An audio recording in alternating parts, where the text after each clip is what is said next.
back again and again for another episode of the Wednesday Wind-Up. I'm Ron. This is Rube. Say what up, Rube. What's going on? Sit back, relax. Got another wine for y'all for this Wednesday Wind-Up. Let y'all know how that is. Let you know where it's from. Be back with you in a minute. It's the midweek edition of the Cousin of Cocktails, where we give you quick hitters of what's going on in the world of sports today. It is the dead period of sports, so really ain't much of nothing jumping off. But what we do have is some little bit of leaks that's going on in the NFL with what might be going on with the jerseys coming up.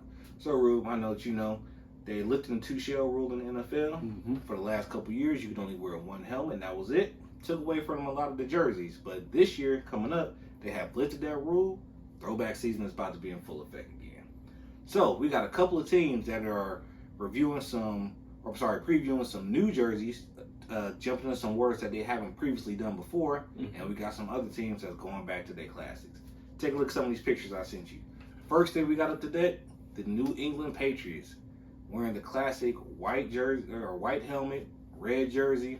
The little Patriot guy hiking the ball, I can't remember his name. We're gonna call him Benny the Patriot. I'm sorry, I don't know what your name is. We'll figure it out. But yeah, what do you think about those red jerseys with the white helmets that the New England Patriots got? The throwback Patriot jerseys is classic. I like the red and with the white helmet look. I like the mascot on the helmet better than the one they have now. Yeah, that silver bullet. Yeah, it's like a ghost with a a tail on it. Yeah, a ghost with a tail. If y'all watch Big Three, look at Ghost Ballers uniforms. That's what it look like. Yeah, it's horrible. It's horrible.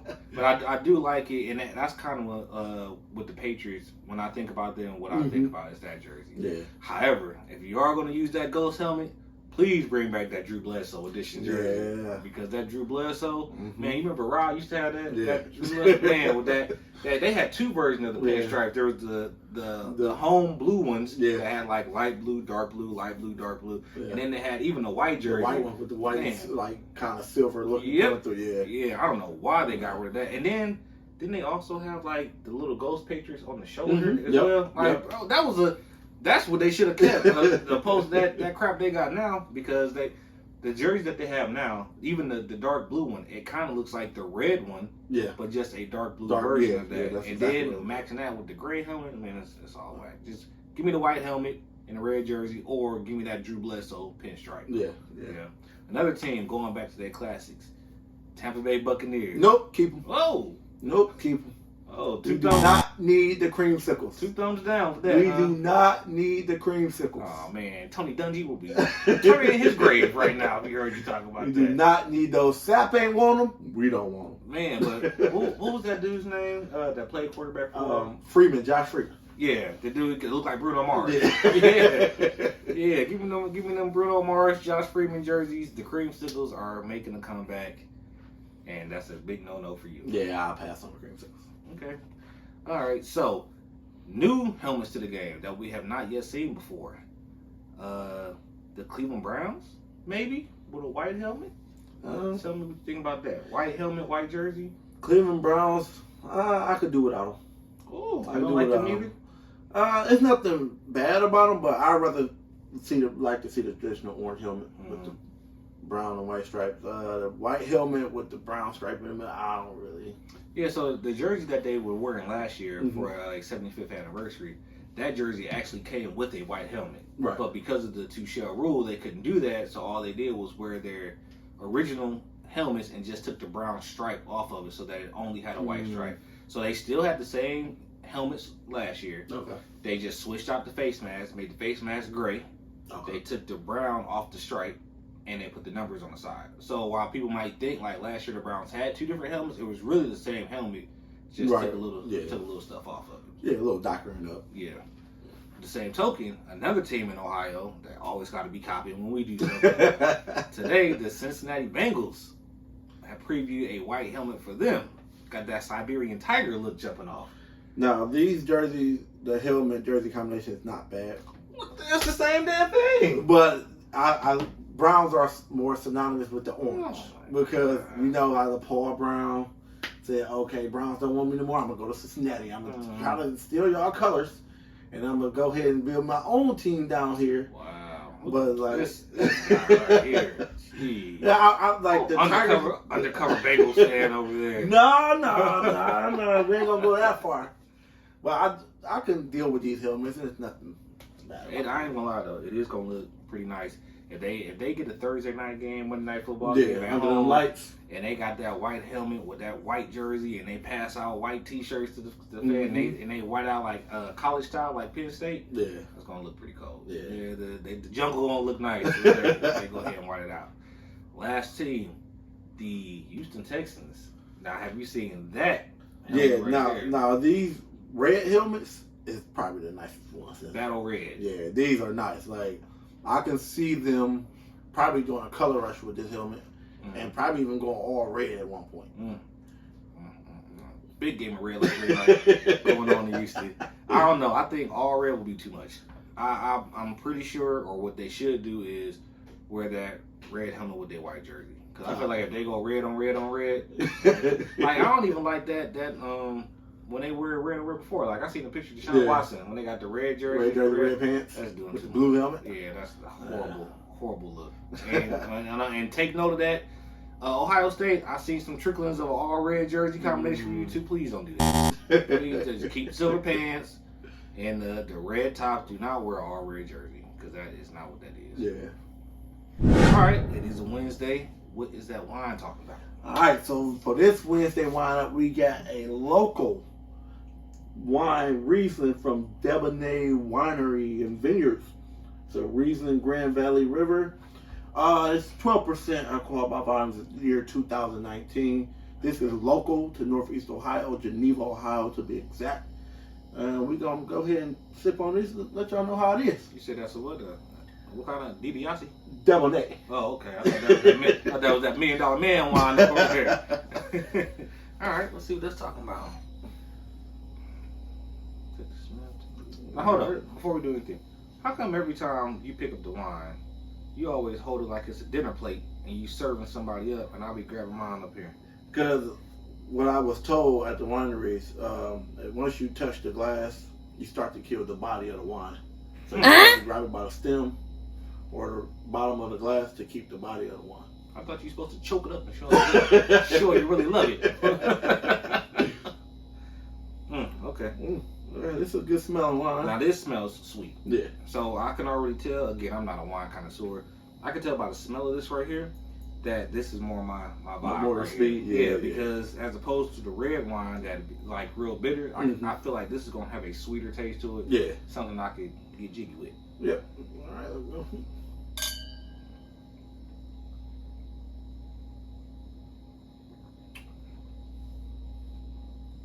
Oh, that's good. That's a good reason right there. That's good. My mama's gonna kill me when we see this.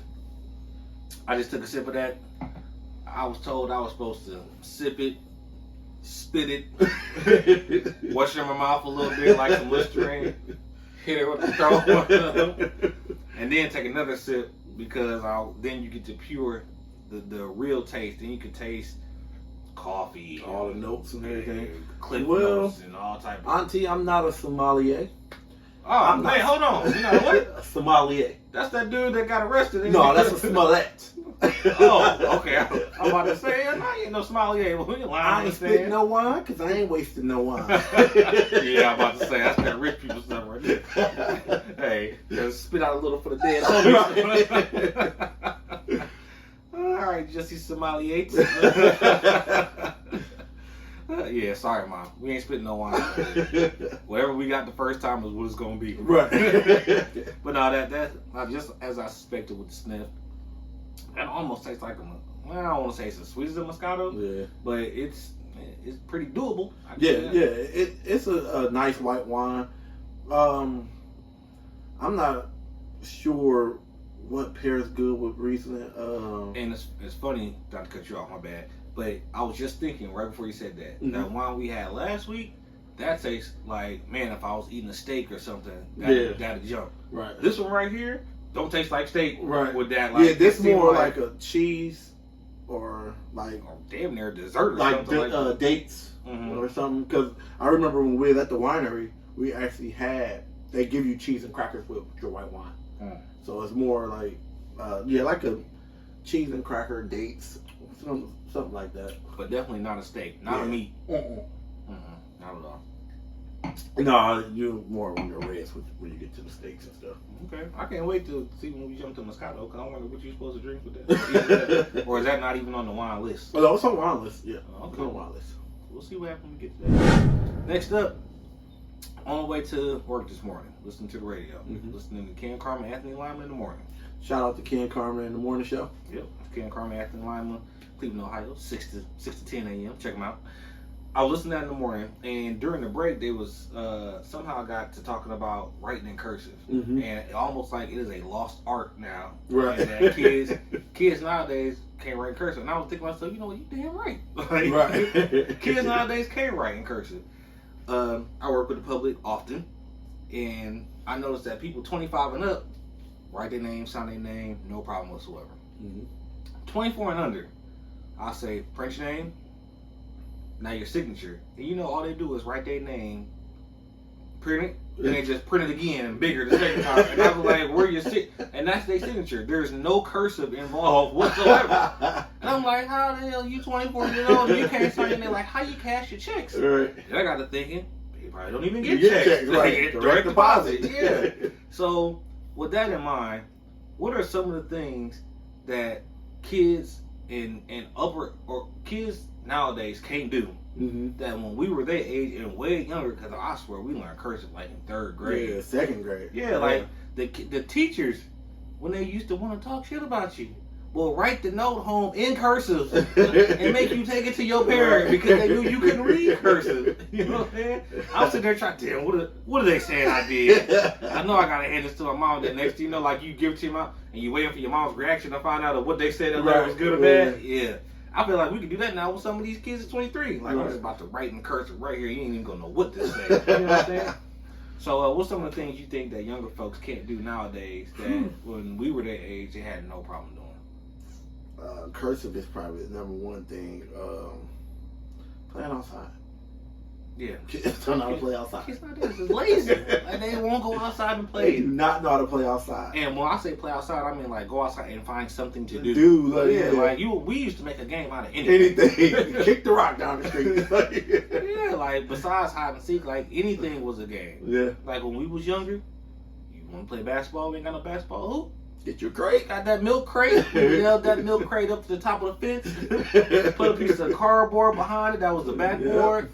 You got baseball. I mean, you got a basketball game. When we wanted to play baseball, you had a stick and a tennis ball. Yeah. And we made our own game, any bounce. Yep. Play any bounce.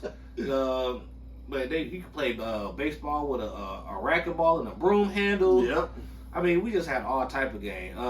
What's that game called when you got the basketball and curveball? Yeah, I'm about to say you try to make it hit the curve. Like that's how you worked on the arc of your shot. Curveball. Make it hit the curve. Like the kids nowadays will go outside. They be back there 5 minutes later talking about it. I'm bored. I'm bored. I ain't got nothing to do. Another thing kids nowadays cannot do that we could do easily. If we get you to go outside, Lord forbid you have a flat tire. These kids nowadays will have their bike sitting in the garage all summer long and say, I can't ride it because I got a flat tire. Right. And can't change the flat tire on the bike. Most kids don't even know it's an inner tube in the bike tire. Right, they just think it's just air in there and that's it. Oh, that is utterly ridiculous. Yeah. Another thing that kids can't do, hell, most kids can't cook. You know what I'm saying? Yeah, so a lot of kids can't cook.